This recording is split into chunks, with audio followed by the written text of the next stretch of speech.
कैसे हैं आप लोग? उम्मीद है अच्छे होंगे। आई होप सब अपने-अपने घरों में खुश होंगे। मैं अर्चना तिवारी, फिर से स्वागत है हमारे चैनल ज्ञान की बात विद अर्चना चिंतामणि। आज का मेरा प्रश्न है और बात है कि दुश्मन के साथ किस तरह रहना चाहिए? दुश्मन अगर आपके साथ है तो क्यों है? और दुश्मन है आपके साथ तो आप क्या कर सकते हैं? और दुश्मन है तो कितना अच्छा है और कितना बुरा है? आज इन चीज़ों के बारे में जानेंगे क्योंकि समाज का एक महत्वपूर्ण परिणाम है कि सब लोग कहीं न कहीं से किसी न किसी दुश्मनी से परेशान हैं।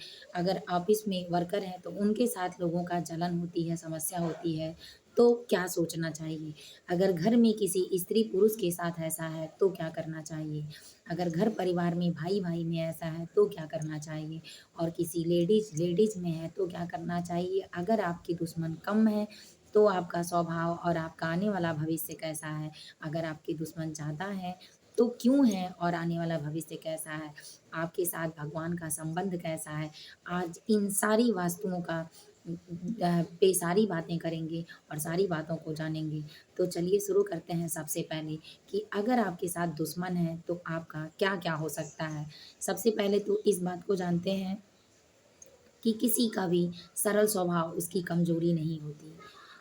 उसका संस्कार होता है कि वो आपसे कमज़ोर है, वरना कोई इस पृथ्वी पे किसी से कमज़ोर नहीं है। भगवान ने सबको एक जैसा सामान्य बनाया है।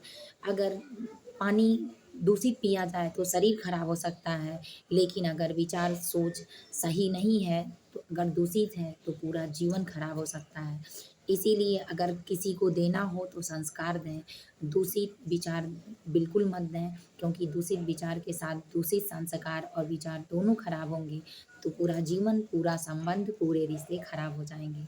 तो इसके बारे में हम जानते हैं, सबसे पहले जब मन का विकार मर जाता है, मन की शुद्धि होना शुरू होती है, तब तो मन में सुविचार आते हैं। जैसे जब चित्त सभी धारणाओं में से शून्य हो जाती है, तब चेतना का अच्छा आयाम में प्रवेश करना ज़रूरी हो जाता है। चाहे ये कह लीजिए कि जब चित्त सभी धारणाओं में शून्य हो जाती है, तब चेतना अच्छा आयाम में प्रवेश कर लेती है। इस तरह से मन जब शुद्ध होता है, तो हर चीज़, हर विचार आपके मन में शुद्ध आते हैं। अगर ये शुद्धता आपके मन में नहीं है, तो आपके अंदर कोई विचार नहीं आएँगे।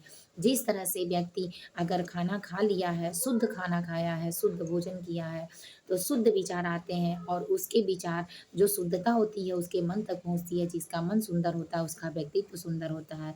जिसका व्यक्तित्व सुंदर होता है, उसका चरित्र सुंदर होता है। जिसका चरित्र सुंदर होता है, उसका व्यवहार सुंदर होता है।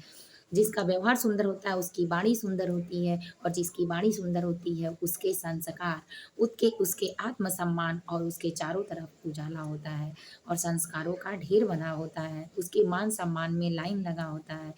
तो इसी बात को हमको जानना है। तो सबसे पहले इस बात को हम जान लिए हैं कि दुश्मनी कहाँ से उत्पन्न होती है, विचार से या क्रोध से। तो हम जानते हैं कि दुश्मनी हमेशा क्रोध से उत्पन्न होती है। जिसके प्रति लोग क्रोध रखते हैं, वहाँ हिंसा का जन्म होता है, द्वेष का जन्म होता है, भावनाएँ दबी होती हैं और जो गिराना चाहता है आपको, वही आपसे दुश्मनी रखता है।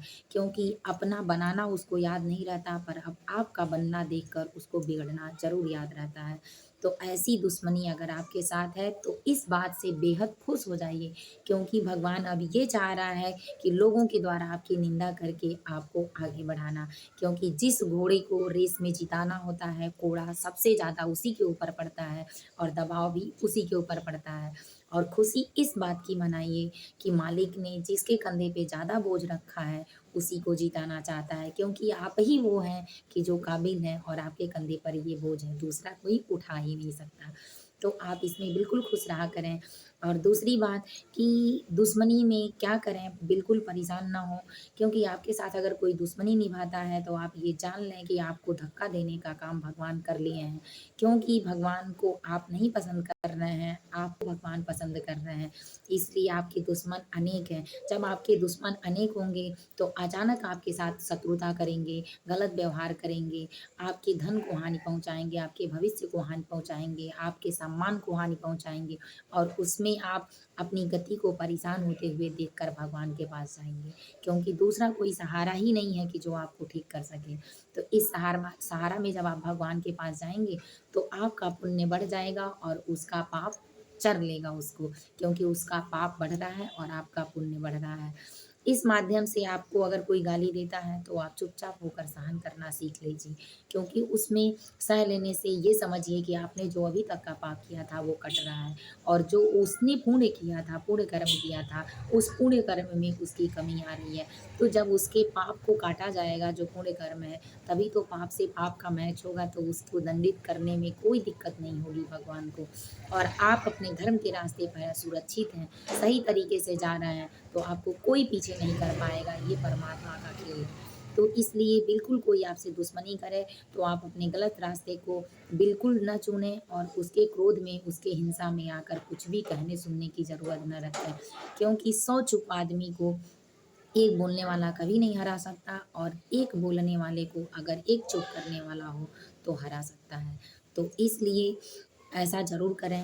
चलिए एक और जानते हैं, योग्यता कर्म से पैदा होती है। मैंने इस लाइन को लिखी है, योग्यता कर्म से पैदा होती है, जन्म से हर व्यक्ति शून्य होता है। जब इंसान करवट लेता है तो दिशा बदल जाती है, लेकिन जब सहन का वक़्त करवट लेता है तो आदमी की दशा बदल देता है। इसलिए दशा बदलने की प्रक्रिया तक इंतज़ार करें, अपने मन को स्वच्छ, सुंदर, पावन, सभ्यता के साथ, संस्कार के साथ आगे ले चलें। जब कोई आपके साथ गलत करना नहीं छोड़ रहा है तो आप उसके साथ सही करना भी मत छोड़ें। अगर खुद से ज़्यादा परेशान हो गए हों, इसके साथ आपको कोई उपाय नहीं है कि मानसिक टेंशन, मानसिक पीड़ा, मानसिक थकान मिल रहा है आपको, तो इससे बड़ा कोई दोष और पाप नहीं होता। तो वहाँ आप पुलिस का सहायता ले सकते हैं, कानून का सहायता ले सकते हैं, अपने बड़ों का सहायता ले सकते हैं। लेकिन अगर ऐसी प्रक्रिया नहीं आती है, तो उस व्यक्ति से हमेशा के लिए दूरी बना लें। इससे आपके जो पापाचरण है वो बिल्कुल नहीं बढ़ेंगे, आपके धर्म में प्रगति होगी। आप उसके तानों को सुनकर, क्योंकि कितने लोग ऐसे हैं, जैसे अब्दुल कलाम को एयरपोर्ट में न मिलने के कारण नौकरी, उन्होंने सोच लिया कि हमको मिसाइल बनानी है या हम एयरपोर्ट में हेलीकॉप्टर ही बना देंगे तो हमारा कर्म पूरा हो जाएगा। तो इस तरह से अब्दुल कलाम ताने ही सुनकर और नाकामयाब होने की सीढ़ी तक पहुँच कर, सीढ़ी तक कामयाब होने के नायाब कर उन्होंने इतिहास रच दिया। इसी तरह जेम्स वाट, विलियम, ये सारे लोग कुछ न कुछ कहानियों से जुड़े थे, क्योंकि ये पढ़े-लिखे ज़्यादा नहीं थे, और इनको ताने कस-कस के लोगों ने बहुत अच्छा, तुलसीदास को भी यही कहा गया था, कबीरदास जिस डाल पे बैठे थे, उसी डाल पे काट रहे थे। अपनी पत्नी से दरवाज़ा खोलने के लिए लास्ट में बुद्धि होने के बाद आए अनावृत कपाटम द्वारम देहि, तो उनकी पत्नी ने भी दरवाज़ा खोला, लेकिन वही कबीरदास जिस डाल पे बैठे थे, उसी डाल को काट रहे थे। तो इस तरह अगर आपके साथ दुश्मनी हो रही है, तो भगवान को प्रसन्नचित्त होकर प्रणाम करें कि आप मुझे अब सही रास्ता दिखाएँ, मैं आपके मार्ग में हूँ। और दुश्मन अगर आपके चारों ओर है, तो निश्चित है कि आपका परिवार सही समय पर, सही काबिल तरीके से, सही व्यवस्था पर पहुँचेगा। क्योंकि जिसके दुश्मन होते हैं, उसको जो दोस्त नहीं बता पाते, वो दुश्मन ताने देकर बता देते हैं। जो दोस्त उनसे नहीं करा पाते हैं, वो दुश्मन ताने देकर करा पाते हैं। क्योंकि अगर 4 लोग ताने मारते हैं, तो वो व्यक्ति निडर होता है, आत्मविश्वासी हो जाता है, आगे बढ़ने के लिए मजबूर हो जाता है, उसकी स्थितियाँ, उसकी परिस्थितियाँ मजबूर कर देती हैं। इस तरह से वो व्यक्ति आगे बढ़ जाता है, क्योंकि कहने के बाद प्रेम में वो शीला है कि जो आपको दूर तक ले जाते थकान की महसूस होगी, थकावट लगेगी और आप रुक जाने को कहेंगे। लेकिन दुश्मन वो तानाशाही ज़हर है कि जिसको एक बार पीने के बाद जब तक आदमी अपने मंजिल तक नहीं पहुँच जाता, तब तक रुकने का नाम नहीं लेता।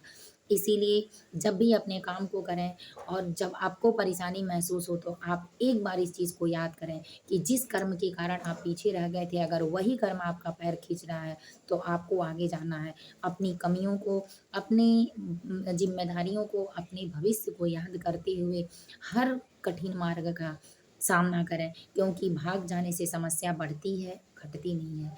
तो इसीलिए अज्ञानता के अंधकार को केवल ज्ञान ही मिटा सकता है, क्योंकि ज्ञान जल से भी पतला होता है, और जिसके अंदर ज्ञान का गुण भर जाता है, उसके अंदर अंधकारता दूर दूर तक समाप्त हो जाती है। क्योंकि जिस घर में अंधेरा बहुत पहले से रखा है, ये मायने नहीं रखता कि वो कितने दिन से रखा है, लेकिन अगर उजाला एक दीपक का कर दिया जाए, तो सारा अंधेरा चाहे जितने दिन का हो, 1 घंटे 1 मिनट में मिट जाता है। उसी तरह अपने अंदर ज्ञान की ज्योति जलाइए, और अंधकार का जो ये माध्यम है उसको दूर करके आप जिस रास्ते में हैं प्रशस्त होकर पूरी सफलता, पूरे आत्मविश्वास और लगन के साथ आगे बढ़िए। निश्चित आपको सफलता मिलेगी। दुश्मन को अगर देखेंगे, दुश्मन की बातें सुनते रहेंगे, तो निश्चित रूप से आपको देखते ही अपने सफलता की राह को याद दिला देगी और कोई आपको नहीं रोक सकता, क्योंकि ये सफलता, ये ताने और ये आपकी कमियाँ ही हैं जो आपको आगे लेकर जाएँगी। इसी तरह अच्छा विचार के लिए अपनी सोच बदलनी पड़ती है, कपड़े नहीं।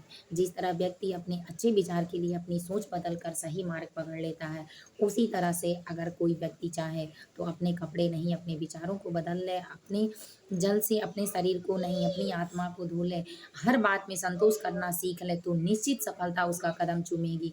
क्योंकि जिसके सर पे भगवान का साया होता है, जिसको कर्म करने की ताकत होती है, जिसका आत्मविश्वास पूरा होता है, जो सत्य होता है, जो सही राह पर होता है, उसको कोई हरा नहीं सकता। बस अपने परमात्मा पर विश्वास रखकर और सही तरीके से अपने कर्म में आगे बढ़ें। वो बीच में आकर आपके ऊपर जो वार करेगा, मिटा देगा उसको। याद रखें।